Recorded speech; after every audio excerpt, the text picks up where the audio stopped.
pedir ao Senhor que use esse instrumento de Deus na terra, para que a sua palavra venha até nós, para que aquilo que o Senhor tem a nos dizer seja vindo a nós através do instrumento de Deus aqui na terra. Por isso, oremos juntos. Senhor Deus Pai Santo, venha, Senhor, com a tua providência, Senhor Deus, venha, Senhor, derrama a tua unção, o teu Espírito Santo, Senhor, sobre a missionária, para que ela venha, Senhor, a trazer esta palavra, fazendo, Senhor, a tua vontade, Senhor Deus. Vem, Senhor, limpe o coração, a mente, para que esse vaso seja repletamente cheio do Teu Espírito, e que nós possamos acolhê-la com toda a alegria do nosso coração e ouvir a Tua palavra através dela. Assim nós te pedimos, em nome de Jesus Cristo. Amém. Glória a Deus. Boa noite, Pai Senhor. Boa noite, Pai Senhor. Queria que vocês colocassem a mão no coração e orassem junto comigo.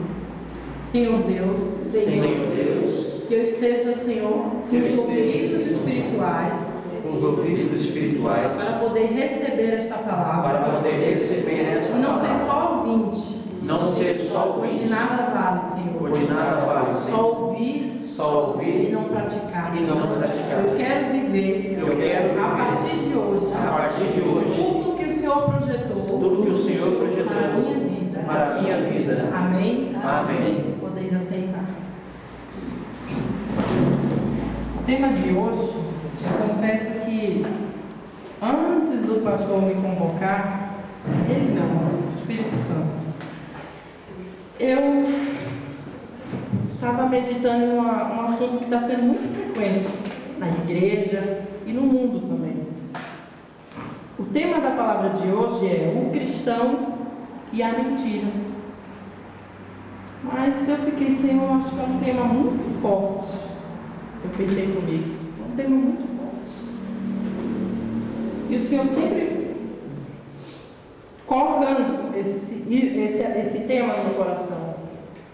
Aí agora o missionário lendo em Salmos, antes de começar o culto, eu disse obrigada, Senhor, porque de um jeito o Senhor confirmou essa palavra. Amém? Amém. Eu queria que vocês abrissem comigo em Provérbios 19, versículo 5.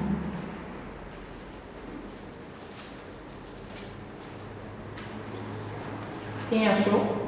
Amém. Amém. A palavra de Deus fala assim. Antes, deixa eu perguntar uma coisa. Quem acredita na palavra de Deus? Glória a Deus, aleluia. Para mim só existe uma, que é essa que está aqui comigo, que é essa que está aí com você. Amém? Amém. Provérbios 19, 5 diz: a falsa testemunha não fica impune, e o que profere mentiras não escapa. Queria que o pastor lesse essa palavra para mim. A falsa testemunha não fica impune, e o que profere mentiras não escapa. Amém? Amém. É forte, né? Demais. Por que será? Porque a falsa testemunha, nenhuma mentira é guardada para sempre. Já ouviu falar desse ditadinho? Demora, mas a verdade sempre aparece? Sim. Isso é verdade. Nenhuma mentira, ela vira mentira para o resto da vida. Um dia a verdade aparece. Um dia a verdade aparece. Seja daqui a 2 dias, seja daqui a 3 meses, seja daqui a 1 ano. A verdade, ela sempre vai aparecer. E desde quando será que existe a mentira? Desde que o mundo é mundo. E sabe quando é que começa a parte da mentira? Quando criança. Que é isso, missionária? A criança é inocente.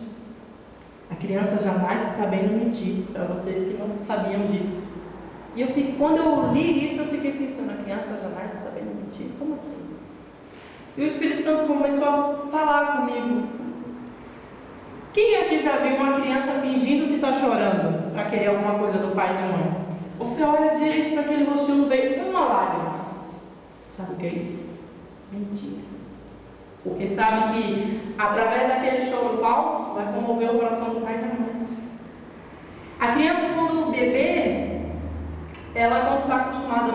braço, você coloca ela ela finge que está dormindo no teu braço. Ela não está dormindo, ela finge. Quando você coloca ela no berço, ela acorda. Porque ela quer ficar no braço. Quando chega uma certa idade na vida de uma criança, ela começa a fantasiar. Eu percebi que a mentira ela vem de frustrações, ela vem de fantasias. Uma pessoa pode observar a origem e a história de um grande mentiroso. Uma pessoa frustrada, que queria ter isso, que queria ter aquilo na vida, por alguma razão não conseguiu, e ele quer descontar na frustração dele as mentiras. E a criança, ela começa desde pequeno. Vou te contar uma história. Aí começa a inventar ali a história, a fantasia dela. Chega na escola, apanhou, fez alguma coisa, ela provocou e chega aos pais e diz: não, foi fulana. Mas eu acredito que todo pai e toda mãe conhece o seu filho e sabe quando ele está falando a verdade, mas também sabe quando ele está mentindo. Só que é aí que a gente erra muitas vezes, porque a gente não quer aceitar que o meu filho está mentindo. Então, quando a gente não é cristão, quando a gente ainda não teve um encontro real com Deus, a gente vive muito na mentira. Se eu perguntar aqui quem nunca mentiu, todo mundo vai ficar com a mão baixa aqui. Porque todos nós um dia, antes de conhecermos Cristo, assim creio eu, antes de ser transformado, mentimos em algumas vezes na vida. Mentira não tem justificação. Mentira não faz parte da Bíblia, não é uma coisa bíblica, uma coisa bonita. Mentira é algo que foi feito pelas mãos de Satanás. Muitas vezes a gente está dentro da igreja e vivendo mentira. Sabe como é que a gente mente? Nas mínimas coisas. O marido diz assim: olha, eu tenho 100 reais para você, eu tenho 100 reais só comigo. Você vai lá, compra o que você está precisando e traz o troco. A gente vai passar a semana toda com esse troco. Deu 80 reais o que ela usou. Mas cadê os 20? Não, olha, foi 100 reais tudo. É uma mentira. É uma mentira. Quando a gente chega, fulano, você foi para tal lugar mesmo? Eu estava lá, pode ligar para fulano, porque o mentiroso ele sempre tem um compasso junto, é incrível. Tem sempre aquele que vai ajudar a mentir. É assim mesmo. Eu quando era mais nova, eu morria de medo de mentir pelo seguinte: que minha mãe descobrisse. Só que sempre tem o compasso do lado. Fica calma, não vai descobrir não, tá tudo certo. Eu tinha medo e acabava que eu mesmo me entregava. Dizia: mãe, ó, aconteceu isso, eu não fui para tal lugar, eu fui para isso. Mas sabe quando é que isso passa na vida da gente? Quando a gente não está vivendo uma vida de acordo com os princípios bíblicos. O que é mentir? Mentir é fazer uma declaração de propósito falsa. Ou seja, vou dar um exemplo quando a gente é criança e muitas vezes a gente usa. A gente tem um monte de irmãozinho. Aquele irmão disse: olha o outro aí que eu fui lá trabalhar. Vamos dar um exemplo. Aí de repente a mãe chega de surpresa: ué, mas cadê fulano? Todo mundo sabe que ele foi trabalhar. Ele falou antes de sair. Um olha para a cara do outro e diz: não sei. Ele não falou nada. E provavelmente quando aquela pessoa voltar, a mãe vai querer tirar satisfação. Muitas vezes ela vai até bater por causa de uma mentira. Mentir é também falar meias verdades. Sabe aquela pessoa que conta a história por cima, que só conta a versão dela, que ela nunca está errada, ela sempre está certa? Isso é mentir também. Mentir é enganar e iludir. Sempre desde criança eu ouvi dizer que o diabo é o pai da mentira. Se eu estava contando uma coisa meio que verdade, meio que mentira, minha mãe disse: o diabo é o pai da mentira. Eu ficava pensando: o diabo é o pai da mentira? Claro, ele é o pai da mentira. É ele quem cria a mentira. A mentira vem dele. Então todos tem uma vida dessa, se torna filho dele. E o plano de Satanás é que a gente troque de pai.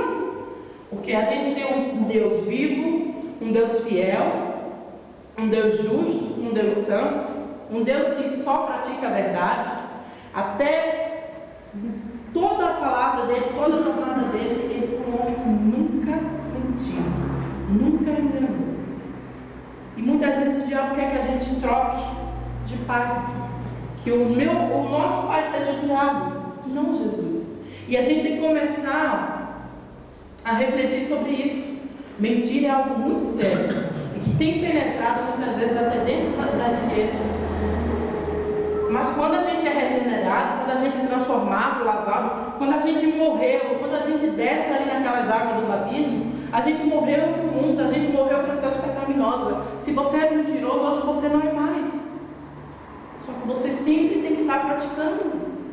Não adianta chegar e dizer: Deus lançou no mar do esquecimento todos os meus pecados. Mas você tem que vigiar para não voltar a cometê-los. Você que tem que vigiar. Eu queria que os irmãos abrissem agora em Apocalipse